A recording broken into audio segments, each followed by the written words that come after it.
Level 1. The Gateway.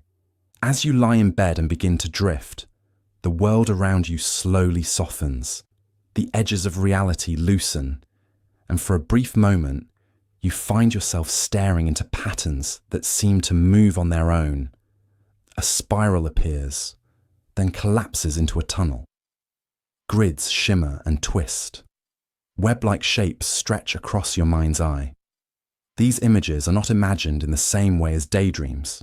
They happen to you, vivid and uninvited. This is the experience of hypnagogia, the first threshold of dreaming. The feeling is fleeting, yet striking. The patterns seem alive, pulsing with a rhythm you can't control. Colors may shift, sometimes bright and luminous, sometimes muted, like faint echoes of vision. Some people describe it as staring into a kaleidoscope that constantly rearranges itself. Others say it feels like falling through layers of shapes, each more intricate than the last. In these moments, you're not fully asleep, but you're no longer awake. The body begins to relax, muscles loosen, and thoughts scatter. Still, your perception is filled with these brief flashes of geometry. For many, it's a silent passage into deeper sleep, one that goes unnoticed. But for those who catch it, the gateway feels like standing at the edge of an unfamiliar world, watching its doors slowly crack open. These simple shapes may not seem significant, yet they are the first brushstrokes of dreaming. They mark the mind's shift from waking logic into the strange language of sleep. And while they pass quickly, they serve as the opening scene, the curtain rising before the full play begins. To recognize the gateway is to notice the very start of a journey into the hidden landscapes of the dream world. The science behind gateway level. What's happening in the brain at this point is fascinating. As wakefulness fades, the visual cortex, the part of the brain that processes sight, begins to fire spontaneously. Without steady input from the eyes, neurons in this region create their own patterns. Because of the way these cells are wired, the patterns are geometric, producing repeating grids, spirals, and tunnels that many people report seeing. In other words, your brain is drawing with its own circuitry. Researchers believe this activity serves a purpose.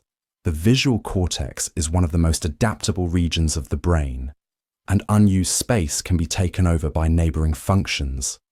Dreaming, and especially hypnagogic imagery, may act as a defense mechanism to keep the visual system active even when your eyes are closed for hours at a time. In blind individuals, for example, these areas are often recruited for touch and sound, which shows just how protective the brain is of its real estate. So while the gateway may seem like meaningless flashes, it reflects the brain's effort to maintain balance and preserve function. These patterns are the neural groundwork for what follows. They prepare the stage, ensuring the visual system stays sharp as you transition from waking perception into the full landscapes of dreams. The mystery behind gateway level. For all the details scientists can provide about the visual cortex and how it produces geometric patterns, the gateway still holds unanswered questions. The most obvious is why we see these shapes at all. If the brain simply needs to keep the visual system active, why does that activity take the form of spirals and tunnels instead of random static? What makes these forms universal enough that people across cultures, times, and even different states of consciousness describe them in almost identical ways? Memory adds another layer of uncertainty. Many people drift through hypnagogia without recalling anything, while others describe the shapes in extraordinary detail. Some experience them only once in a lifetime, others nearly every night. What causes this variability? Is it a difference in attention, in how memory is encoded during this transitional state, or in how certain brains slip more easily between wake and sleep? At the moment, we don't have a clear answer. There is also the question of significance. Are these patterns simply byproducts of neural wiring, or do they serve as more than a curtain raiser? Some researchers suggest they could influence the dreams that follow, seeding themes or textures into later imagery. But studying this link is difficult, since hypnagogic experiences vanish so quickly and often go unreported. In the end, the gateway reminds us how much of dreaming remains uncharted. We can describe the mechanics, but not the meaning. We know the shapes are there, but not why they resonate, or why only some people glimpse them. The mystery is not whether hypnagogia exists, it clearly does, but why it feels like a threshold, hinting at a deeper world just beginning to unfold. Level 2, the dreamscape. You find yourself standing in a street that feels both familiar and strange. The houses look like ones you've passed 1,000 times, but the windows are dark. The doors lead nowhere, and the world is unusually quiet. It's not frightening, exactly, but it doesn't feel whole either. This is the dreamscape, the first stage where your mind begins building the space of a dream. The dreamscape often feels incomplete, as if the world has been sketched but never fully coloured in. A staircase may rise without an ending, a room may stretch too far, or a building may look perfectly normal from the outside but contain nothing inside. These settings can feel hollow, even endless. The silence is noticeable, streets are empty, oceans are calm, and hallways stretch without anyone walking through them. What makes this experience uncanny is the mix of recognition and absence. You may know the layout of a house or a neighbourhood, yet the details are missing. No family pictures on the wall, no voices in the background, no textures in the environment. In these vast spaces, emotion takes centre stage. The emptiness leaves room for feelings to swell, whether it's comfort in a wide meadow or unease in a deserted mall. For many people, the dreamscape is forgettable. It slips by quickly on the way to fuller dreams. But for those who notice it, the impression can be lasting. A world that feels like it belongs to you, but remains strangely uninhabited. It is the mind's first attempt to give shape to the intangible, the point where raw emotion begins to press against a backdrop of space. From here, dreams take on form, filling the emptiness with stories, characters, and meaning.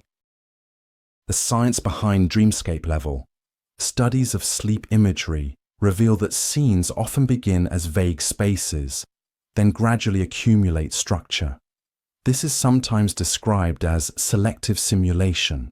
The brain fills in just enough of the world to give emotion a stage, leaving gaps in detail that don't matter to the underlying feeling.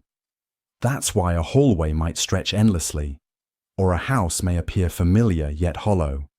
It is not a glitch, but a feature of how the dreaming brain works. Artists often use negative space to emphasize the main subject of a painting. Neuroscientists suggest the dreaming brain does something similar. By leaving space empty, it gives emotional weight room to expand. The absence of detail amplifies the mood, whether that mood is comfort, melancholy, or unease. This process shows how dreams prioritize emotion over accuracy.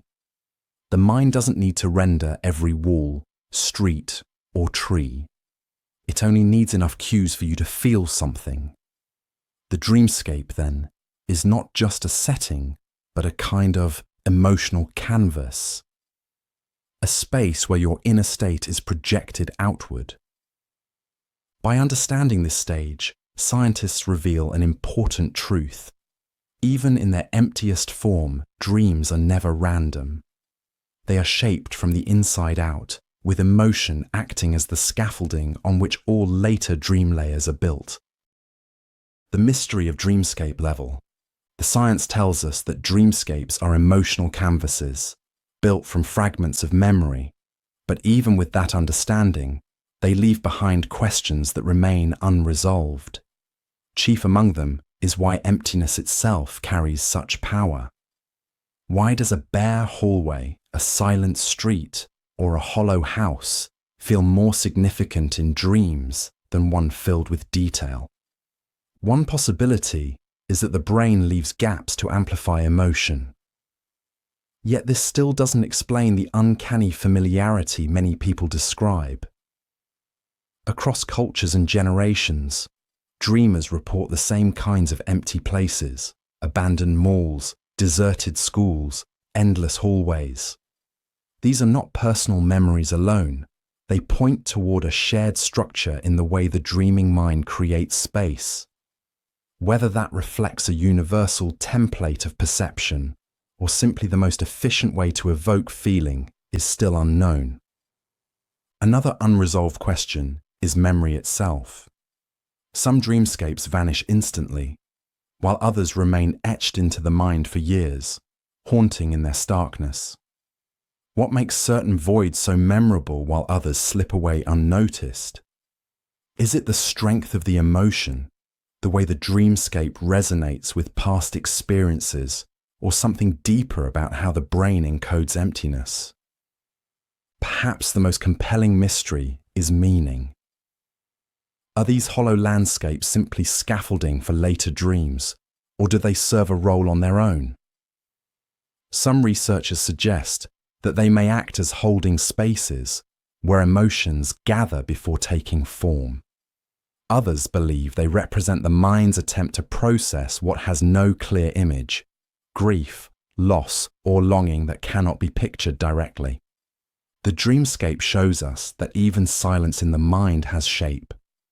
It is not just what's missing that matters, but why absence itself can feel so full. Level 3, metaphor. You're at an airport, running late for a flight. The gate is in sight, but just as you arrive, it moves. You turn around, try another path, but the hallways twist into new routes. People pass you without noticing, or suddenly disappear. No matter how hard you try, you miss the flight every time.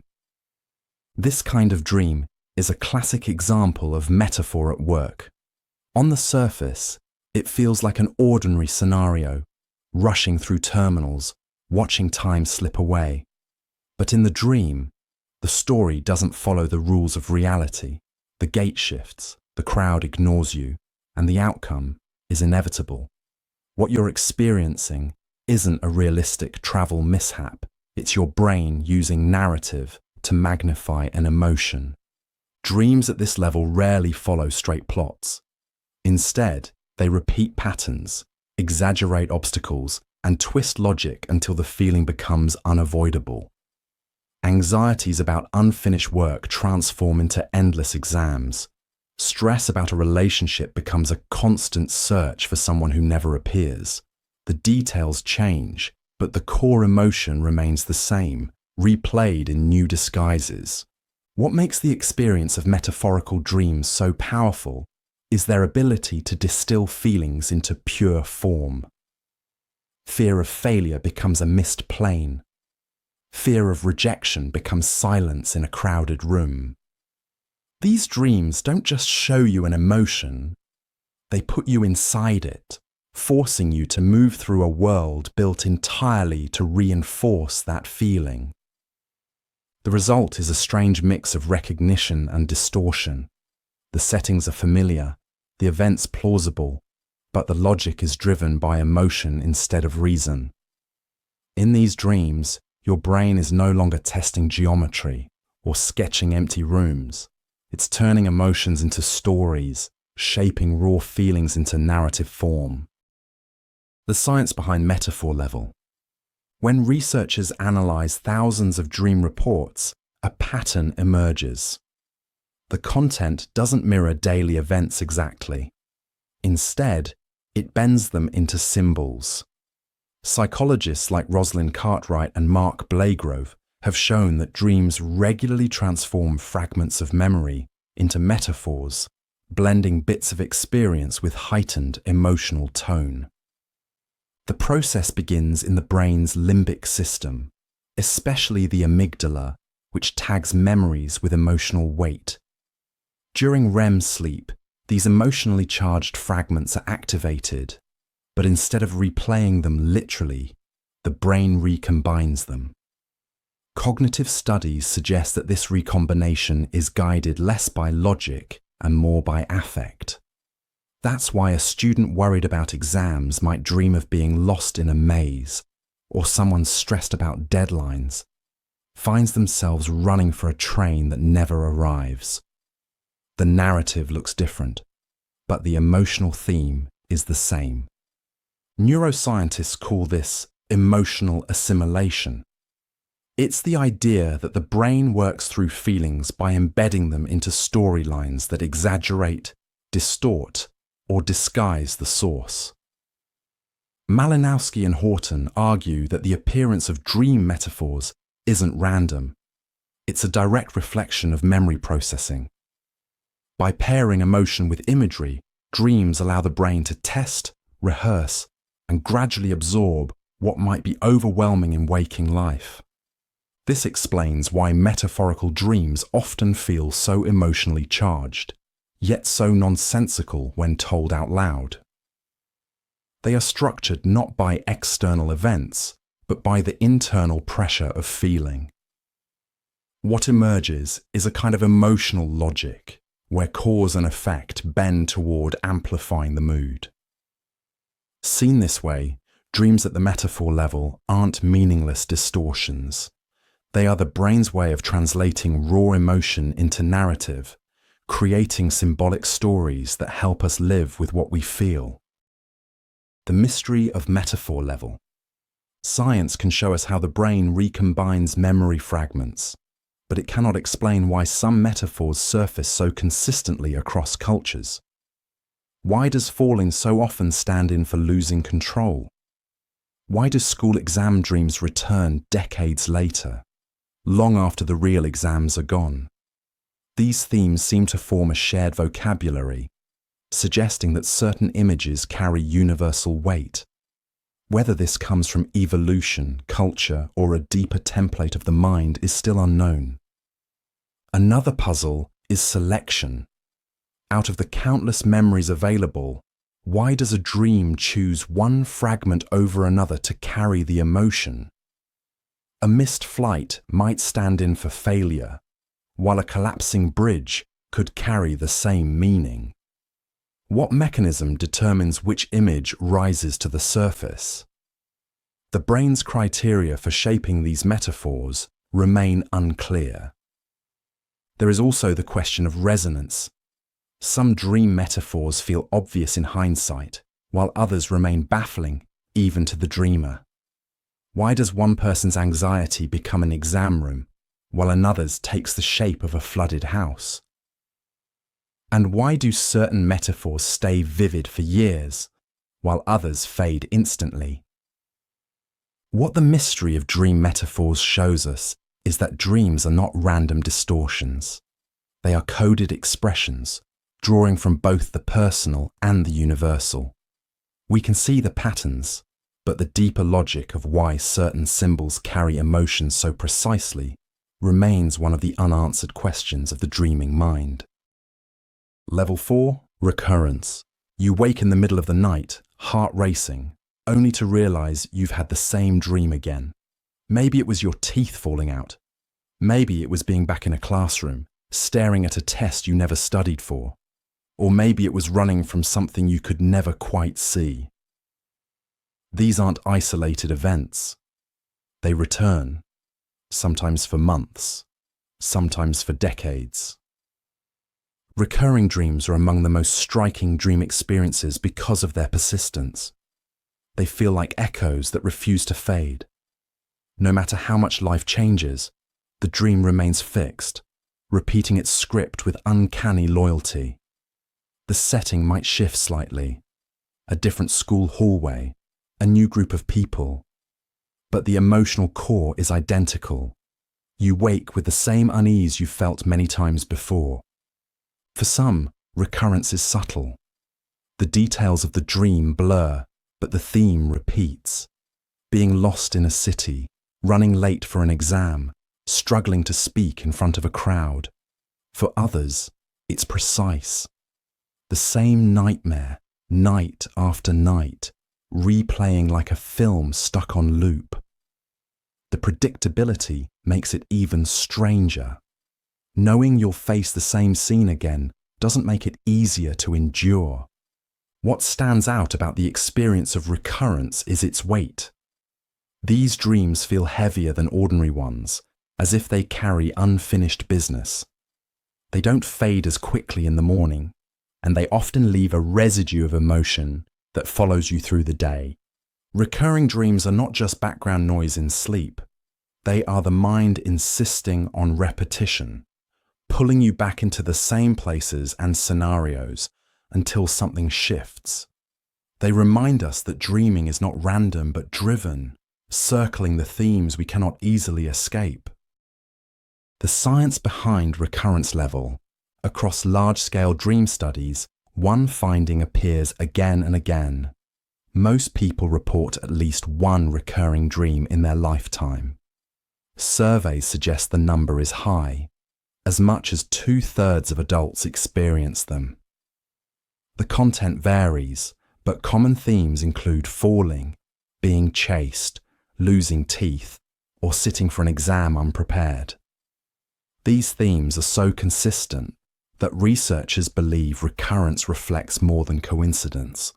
From a scientific perspective, recurring dreams are closely linked to unresolved stress and emotional regulation. During REM sleep, the brain replays emotional memories, using dreaming as a kind of rehearsal or integration process. When a dream repeats, it often means the underlying emotion has not been fully processed. For instance, anxiety about performance can take the form of exam dreams that return long after school years are over. The dream remains because the emotional pattern remains. Neuroscience also offers a structural explanation. Memory consolidation during sleep strengthens certain neural connections.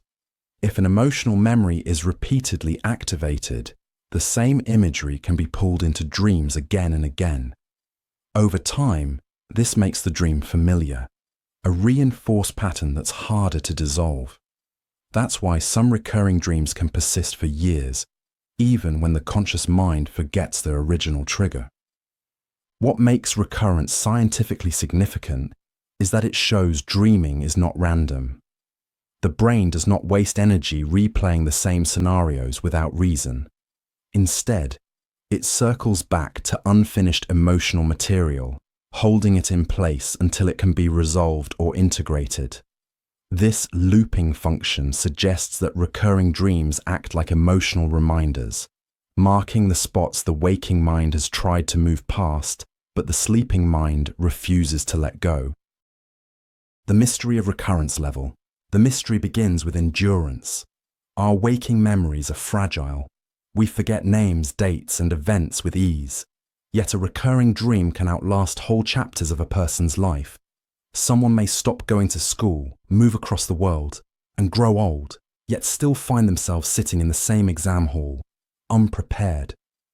What mechanism preserves that script so faithfully when the brain usually favors forgetting? Equally puzzling is rhythm. Recurring dreams don't always appear every night.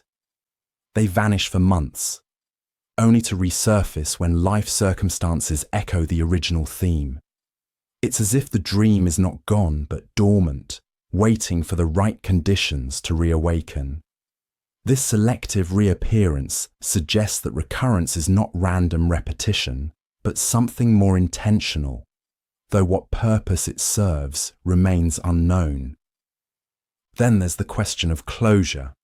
Some recurring dreams fade after a personal breakthrough or life change, while others continue indefinitely. Why do certain loops release their grip, while others never resolve? Does the mind keep circling until the underlying emotion is processed, or are some recurrences simply part of the dreamer's lifelong inner landscape? What makes recurrence mysterious is not just repetition, but durability. These dreams defy the fleeting nature of sleep, anchoring themselves in memory with a persistence that waking experiences often lack. They remind us that the dream world is not always bound to the same rules of time and forgetting that govern our waking lives. Level 5. Nightmares. The footsteps behind you grow louder. No matter how fast you run, your legs feel heavy, as if you're moving through water. The shadow closes in. You try to scream, but the sound catches in your throat. The moment of capture is inevitable, and then you wake. This is the raw experience of a nightmare. Unlike ordinary dreams, which can fade into odd scenarios or harmless strangeness, nightmares grip you with intensity. They're often marked by fear, panic, or helplessness, and they linger well after you open your eyes. The images are sharper, the emotions more overwhelming, and the sense of danger deeply real. Nightmares take many forms. For some, it's being chased or attacked. For others, it's natural disasters, sudden falls, or the death of loved ones. Sometimes they're grounded in real fears, like losing control, while at other times they manifest as surreal monsters or impossible situations. What unites them is the visceral impact. Your heart pounds, your body tenses, and you often wake with a rush of adrenaline. Another striking feature is repetition. The same nightmare can visit again and again, as if the dream refuses to release you from its grasp. Even when the details shift, the emotional experience remains. The dread of being hunted, the terror of not being able to protect yourself, the unease of facing something you cannot fight. Nightmares remind us that dreaming is not always a gentle exploration of the mind. Sometimes it is a confrontation. The experience forces you to sit with fear in its purest form, distilled into imagery that bypasses logic and speaks directly to instinct. In the architecture of dreams, nightmares are the rooms where emotion overwhelms control, leaving a mark long after sleep ends. The science behind nightmare level. In sleep labs, researchers notice something consistent. When participants report nightmares, their brain scans almost always show high activity in the amygdala, the region that processes fear. At the same time, the rational, problem-solving areas in the prefrontal cortex remain quiet. This creates the perfect environment for emotions to take over, unchecked by logic. It's why a nightmare feels so convincing while it's happening. The emotional brain is running the show.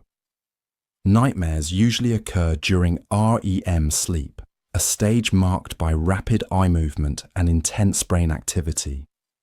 In this state, the body is paralyzed to prevent acting out dreams, but the mind is deeply engaged. Studies suggest nightmares are tied to how we process stress and unresolved emotion. People going through major life changes or living with trauma are more likely to experience them. In fact, recurring nightmares are strongly linked to conditions like post-traumatic stress disorder. Evolutionary psychologists take this a step further.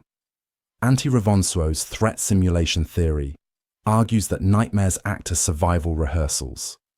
For our ancestors, dreaming about being chased or attacked could have prepared the brain to react quickly in real life. Modern nightmare themes, falling, losing control, being trapped, still reflect situations where instinct and quick response matter most. From a physiological standpoint, nightmares leave their mark. Heart rate increases, breathing becomes shallow, and stress hormones spike. Even after waking, the body can carry the residue of fear for hours. This shows that nightmares are more than imagined threats. They are full-bodied experiences. Scientifically, nightmares reveal a system that balances memory, survival, and emotion. They may unsettle us, but they also show that dreaming has a purpose, to confront and rehearse the feelings we'd rather avoid in waking life. The mystery of nightmare level. Nightmares raise a question that lingers long after the fear subsides. Why does the dreaming mind choose to terrify us? If dreams are supposed to help us process emotion, why not do so gently? Why create scenes so exaggerated that they leave us shaken the next day? The mystery lies in escalation. Nightmares rarely stop at discomfort. A small unease, being late, being lost, often spirals into catastrophe. Corridors stretch endlessly, attackers multiply, the fall never ends. The brain doesn't just mirror fear, it amplifies it, turning anxiety into panic and unease into horror. Scientists don't yet know why this escalation happens. Is it a byproduct of unchecked emotion in REM sleep? Or does the brain believe that only intensity will leave a lasting mark? Another puzzle is autonomy. In countless reports, hostile dream figures don't simply act as props. They resist, they pursue, they attack, sometimes with unnerving determination. Lucid dreamers who try to confront them often describe these figures reacting with anger, as if they have wills of their own. This sense of agency is hard to explain if nightmares are only memory fragments stitched together. Universality adds to the enigma. People across cultures describe the same core nightmares: falling, being chased, losing control. These are not daily events for most of us, yet they return generation after generation. It suggests nightmares are drawing from something deeper than individual memory, perhaps ancient fears built into the architecture of the brain. What makes nightmares mysterious, then, is not that they exist, but how far they go. They exaggerate, they persist, they populate themselves with figures that feel alive. In doing so, they show that dreaming is not only about rehearsal or release, but about confronting fear in its rawest, most unexplainable form.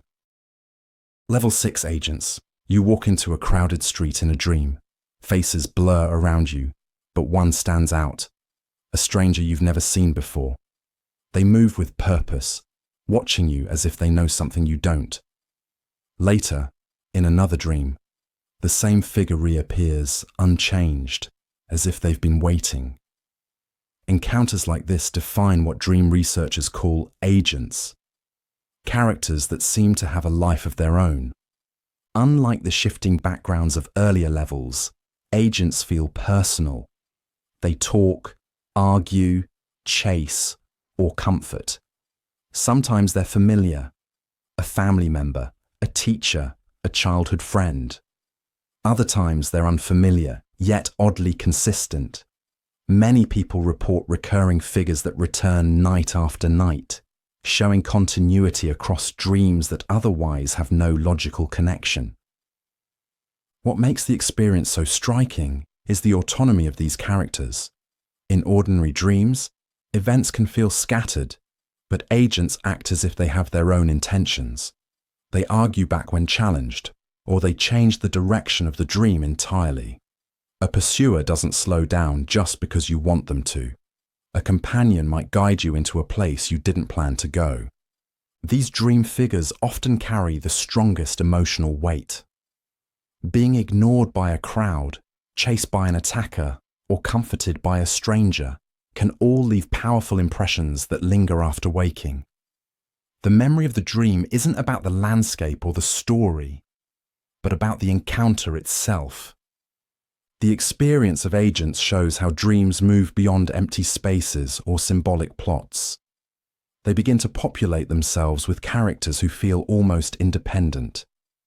And whether friend or foe, these figures remind us that dreams can feel less like a story we tell ourselves and more like a world we share with others. The science behind agent level. When researchers analysed hundreds of dream reports, they noticed a consistent finding. Most dreams contain other people. On average, between 2 and 4 characters appear, and they aren't just background extras. They act, speak, and often influence the course of the dream. Psychologist G. William Domhoff and others who built large dream databases found that these agents make up the social backbone of dreaming. The science points to memory as the source. Familiar faces, friends, relatives, teachers dominate.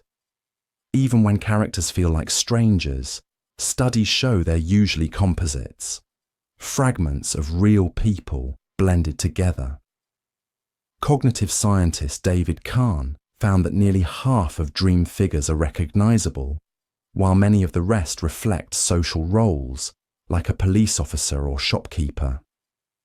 The brain draws from what it knows, shaping characters that feel coherent enough to interact with. But what makes them feel autonomous is the way neural networks work during REM sleep. The dreaming brain doesn't operate with strict control. Instead, patterns of memory and emotion activate spontaneously, interacting in unpredictable ways. This creates emergent behavior, characters who argue back, change the storyline, or return night after night.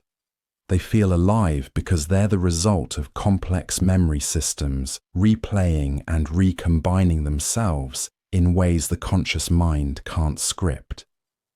In evolutionary terms, some researchers argue that these social simulations prepare us for real interactions.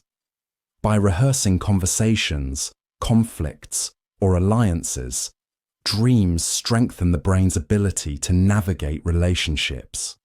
Whether comforting or threatening, agents in dreams mirror the social weight of waking life. Scientifically then, dream agents aren't mysterious strangers from another world. They're the living products of memory, emotion, and social rehearsal. Yet their realism reminds us just how powerful the brain's storytelling machinery becomes when we sleep. The mystery of agent level. A woman in Canada reported meeting the same stranger in her dreams for more than 10 years. At first, they appeared as children, then later as adults, aging together across the dreamscape. Stories like this surface again and again, raising a question science hasn't been able to fully answer. Why do some dream figures return with such persistence, behaving almost like independent beings? Researchers can trace dream characters to memory fragments and social roles, but that doesn't explain why certain agents feel more stable than the dream itself. Most dream scenes dissolve quickly, yet a recurring figure can cut through the chaos, holding shape as though anchored by something deeper. Even more puzzling are the cases where dreamers report places, or people they later discover to be real, details they had no waking knowledge of. While coincidence is the likely explanation, the experience still unsettles. The autonomy of dream agents also defies easy explanation. Many dreamers describe characters who resist control, who argue, mislead, or even turn hostile when confronted. In lucid dreams, some report being told outright, "You weren't supposed to know." Is this simply the brain's unpredictability, or is there more to how these agents emerge? One theory points to archetypes, universal figures built into the psyche. Another frames them as products of emergent neural networks, stable motifs arising from the way memories connect. But neither theory explains why encounters with these figures can feel so real, so charged, and so lasting. The mystery of dream agents lies in this tension. We know they're built from us, yet they often feel like others. And in that strange divide, dreams remind us that the mind is not a solitary stage, but a theatre that can populate itself with living, breathing characters. Level 7 Lucid. You're in the middle of a dream. The hallway stretches before you, doors lined on either side. Suddenly, something feels off. The colour of the walls, the way the light bends. It doesn't add up. Then it clicks. This is a dream. In that instant, the rules change. Gravity loosens. Walls become suggestions, not barriers. And you realize that you are awake inside your own imagination. This is the experience of lucidity, a rare but unforgettable state. Unlike ordinary dreams, where you're carried passively through events, lucidity places you in the strange middle ground between author and character. Some dreamers take control, flying across cities or reshaping entire landscapes at will. Others find themselves with awareness but no power, like an actor who suddenly knows they're on stage but still has to follow the script. What makes lucidity striking is its intensity. Colours seem sharper, sensations more vivid. People describe touching walls or tasting food in a lucid dream with clarity that rivals waking life. But lucidity is not always playful. For some, awareness triggers instability. The dream flickers, collapses, or turns threatening. Characters that once felt neutral may react, resisting or even attacking when confronted. Lucid dreams also blur the line between waking and sleeping. In some cases, dreamers wake up, go about their morning routines, only to realize they are still dreaming. These false awakenings can stack, repeating several times before reality finally returns. The result is a sense that lucidity is not just control, but confrontation with the very fabric of dreaming. To experience lucidity is to discover that the dream world is not fixed. It bends, shifts, and responds to you, but never entirely on your terms. The science behind lucid level. In the 1980s, psychologist Stephen LaBerge ran an unusual experiment. He asked lucid dreamers to move their eyes left and right once they realized they were dreaming. Even though their bodies were in REM paralysis, their eyes obeyed. In the lab, researchers could watch the signal on an EEG in real time. It was the first scientific proof that people can be conscious while dreaming. Neuroscience has since confirmed that lucidity arises from a change in brain activity. In normal REM sleep, the prefrontal cortex, the area responsible for self-awareness and decision-making, is largely quiet. But during lucid dreams, parts of this region reactivate. The result is a paradoxical state. The dream continues, fueled by emotional and sensory brain regions, while self-awareness returns enough for the dreamer to recognize it as a dream. But awareness doesn't guarantee control. Studies show that while some lucid dreamers can influence the environment, many cannot. The brain remains in REM mode, meaning that the emotional centers and memory networks still operate independently. This creates tension. One part of the brain knows the truth, while the rest continues to generate its own story. Researchers have also found that lucidity can be trained. Techniques such as reality testing, asking, "Am I dreaming?" during the day, or the wake back to bed method, increase the chances of lucidity by nudging the prefrontal cortex toward partial wakefulness. Experienced lucid dreamers often report greater control and stability, though even they encounter unpredictability. Scientifically, lucidity shows us that consciousness is not binary. It is not simply on or off, awake or asleep. Instead, it exists on a spectrum. And in rare moments, that spectrum allows two seemingly opposite states, dreaming and self-awareness, to exist side by side. The mystery of lucid level. One mystery is why lucidity destabilizes dreams. Awareness doesn't simply add clarity. It often makes the dream flicker or collapse. If dreams are meant to integrate emotion and memory, why does consciousness disrupt that process? Does awareness interfere with the balance of REM activity, or does the dream resist being observed too closely? Another puzzle is the behavior of dream figures. In ordinary dreams, characters behave like background players, but in lucid dreams they sometimes resist, argue, or even threaten the dreamer. Why should awareness change their behavior? Are they simply emergent patterns of memory pushing back against interference? Or does lucidity expose a deeper layer of dream architecture we don't yet understand? The looping of false awakenings adds to the mystery. Some dreamers cycle through 5, 6, or more layers, each closer to reality than the last. Why the brain would trap someone in these recursive states is unclear.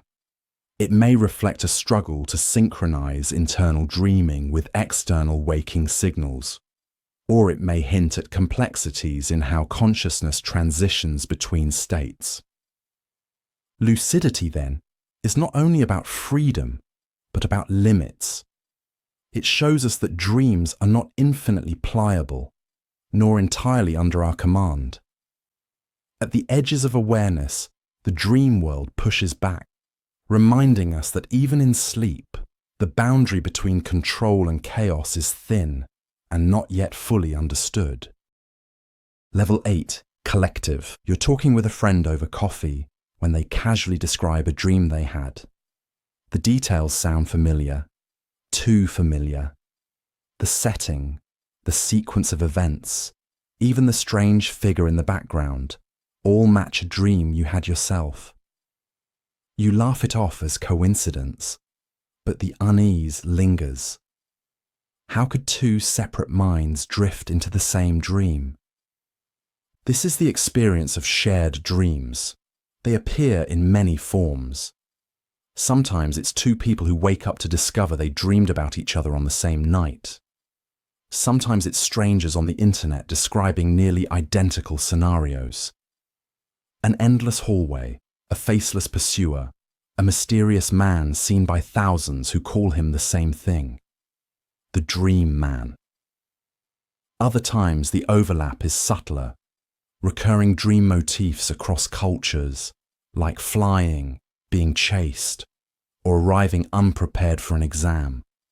What makes these experiences so striking is not that people dream of common themes. That much is expected, but that the details often feel too precise to dismiss. Dreamers talk about the same rooms, the same faces, even the same names appearing in their sleep.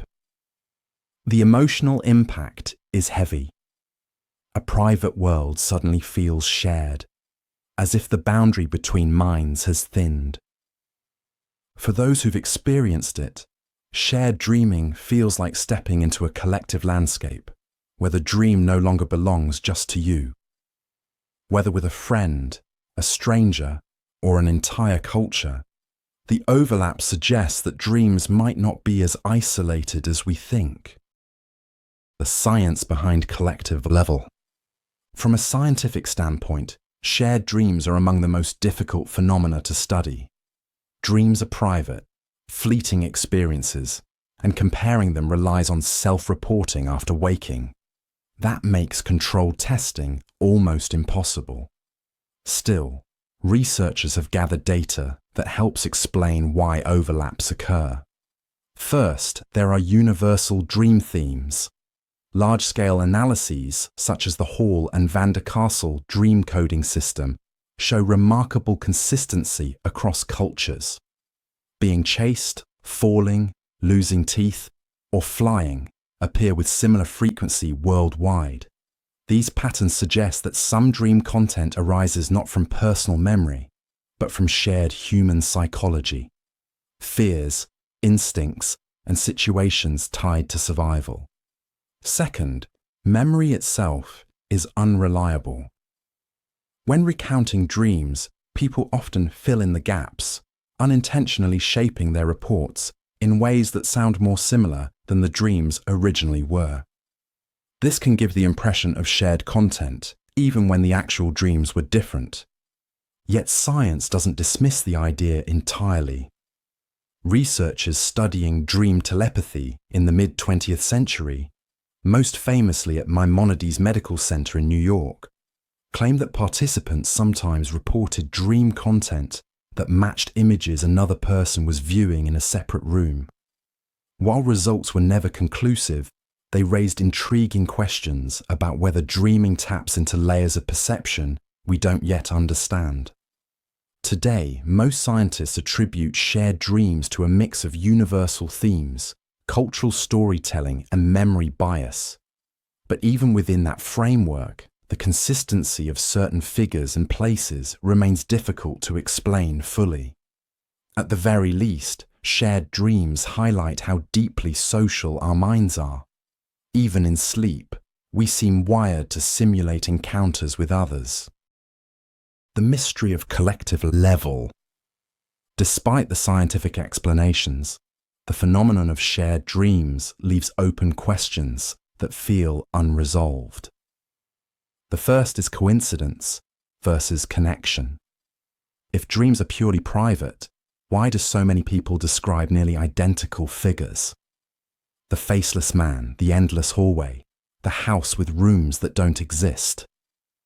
At what point does repetition stop being coincidence and start hinting at something collective? The second mystery is memory. When two friends dream of each other on the same night, are they genuinely overlapping, or are they reshaping their recollections after hearing the other's account? Science suggests memory distortion plays a role, but dreamers often insist the similarities are too specific to dismiss. That tension between data and lived experience keeps the question unsettled. Then there's the cultural puzzle. Across time and geography, recurring dream motifs appear in myth, art, and folklore. Ancient cultures often treated dreams as a shared space where people could meet gods, ancestors, or each other. Modern neuroscience calls these motifs archetypes or universal scripts, but it doesn't explain why the same images persist for millennia. Are these simply reflections of shared biology, or does dreaming tap into something larger than individual minds? Finally, there's the personal impact. People who report shared dreams often describe them as transformative, leaving them with a sense of connection they can't explain. For them, it feels less like a hallucination and more like stepping into a communal world. The mystery of shared dreams, then, is not just whether they're real in a measurable sense, but why they feel so real to those who experience them. They remind us that dreams may not only reflect the private mind, but also the possibility of something collective we've barely begun to understand. Level 9, prophetic. You dream of walking down a street you've never seen before, a red door on the left, a streetlight flickering on the right, a man with a newspaper sitting at the corner. Days later, you travel to a new neighborhood and stop cold. There's the door, the light, the man. Everything exactly as it was in your dream. This is the experience of prophetic dreaming, moments when sleep seems to outpace time, giving glimpses of what hasn't yet happened. The intensity of these dreams lies not in their strangeness, but in their familiarity. You don't wake feeling that you've dreamed something symbolic. You wake with the eerie sense that you've seen the future. Prophetic dreams range in scale. Some are small, like dreaming of a friend calling and then receiving their message the next day. Others are dramatic, foreseeing disasters, deaths, or turning points that later unfold in reality. In both cases, what makes them unforgettable is the timing. The dream is remembered before the event occurs, giving it a weight that ordinary dreams lack. For the dreamer, this overlap creates a rupture in the boundary between sleeping and waking life. The dream is no longer just a private landscape, but a thread that seems to connect directly to reality. Whether coincidence or something more, the feeling is always the same. The dream knew before you did. The science behind prophetic level.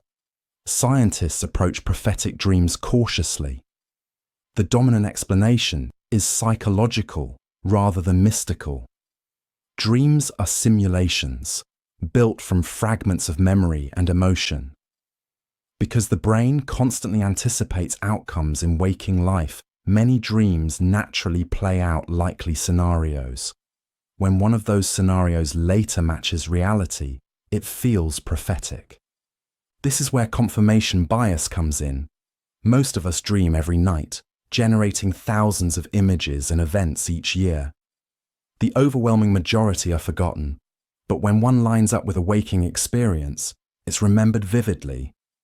The hit stands out while all the misses are forgotten. There's also the role of intuition. The subconscious mind notices details that the conscious mind overlooks. Subtle changes in a loved one's health, environmental cues, or social patterns.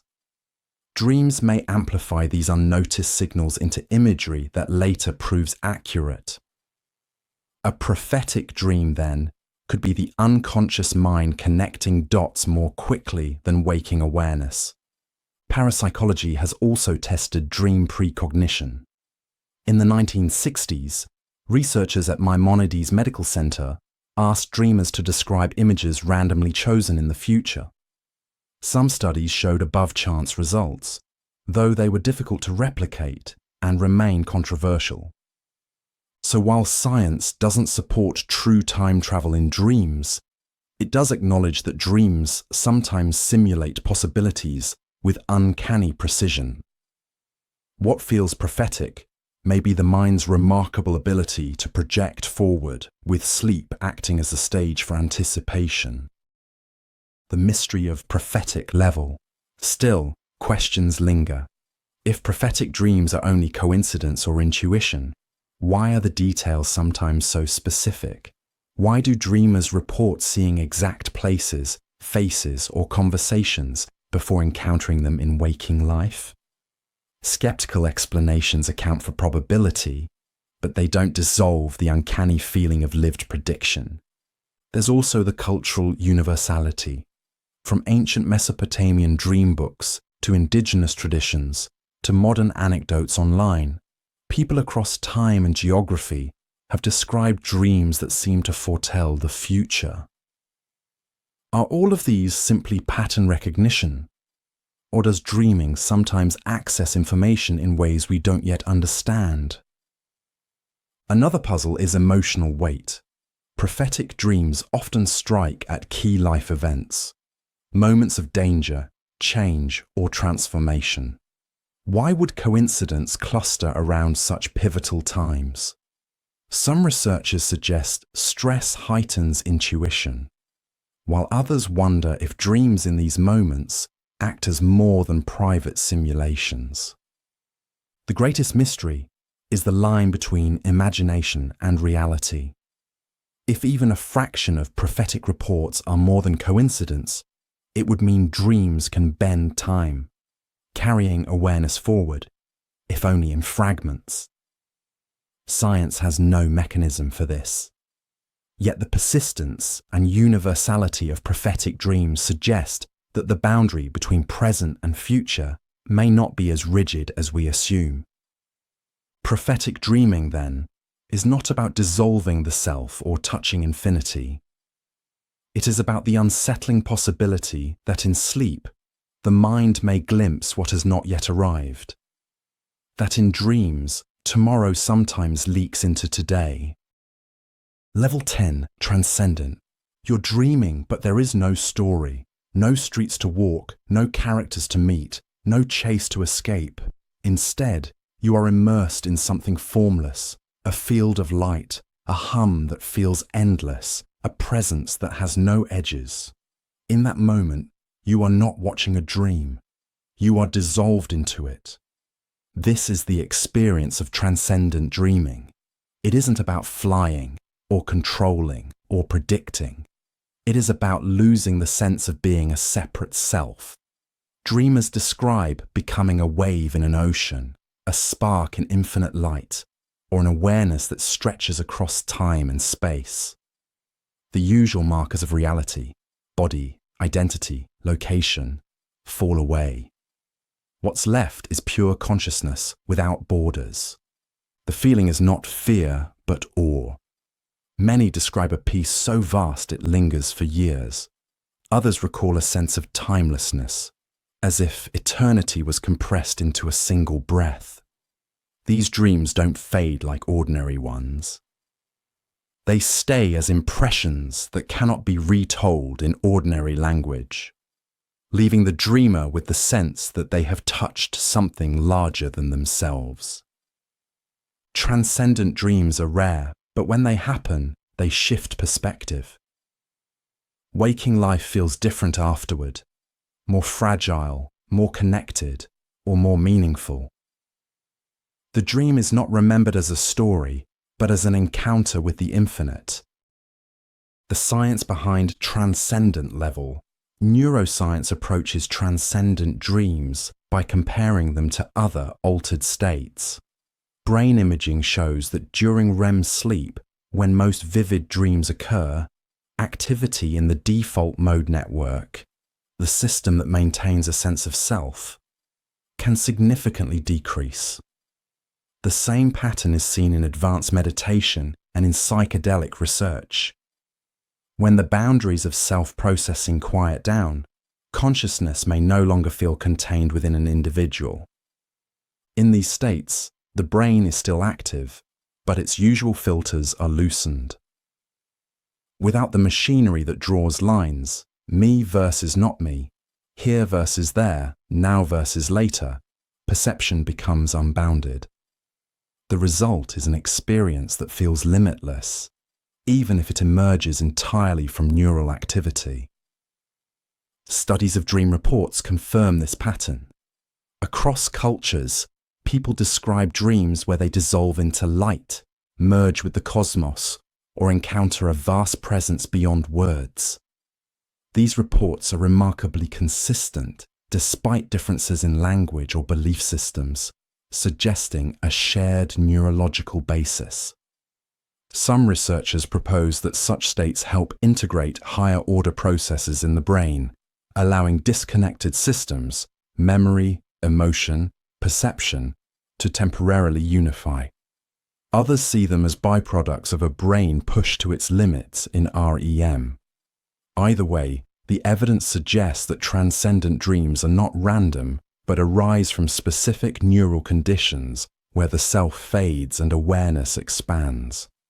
From a scientific view, these dreams are not prophecy or story, but a glimpse of what consciousness can become when freed from its usual constraints. The mystery of transcendent level, the greatest mystery of transcendent dreams, is not how they happen, but why they feel so real. Dreamers consistently report them as more vivid, more convincing, and more meaningful than waking life. Why would the loss of self produce an experience of ultimate truth instead of emptiness? Another enigma is their impact. Unlike ordinary dreams that fade, transcendent dreams often leave lifelong impressions. People wake with new convictions, altered perspectives, or a deepened sense of connection. If dreams are only simulations, why should these particular states carry such transformative weight? There is also the puzzle of universality. Radiant light, merging with all things, timeless awareness. These motifs appear in reports across centuries, cultures, and belief systems. Are they merely the brain's default response when identity dissolves, or do they hint at something collective and fundamental about consciousness itself? Finally, there is the question of boundaries. If in transcendent dreams the self vanishes and only pure awareness remains, what is that awareness? Is it simply the brain firing in unusual patterns, or does it reveal a deeper layer of mind that extends beyond the individual? The mystery of transcendence is that it feels less like a dream and more like a revelation. It doesn't predict the future or replay the past. It opens a perspective that lies outside both, and whether it is a product of neurons or a glimpse of something greater, It marks the farthest point we know in the journey of dreaming, the moment when the dreamer and the dream become one.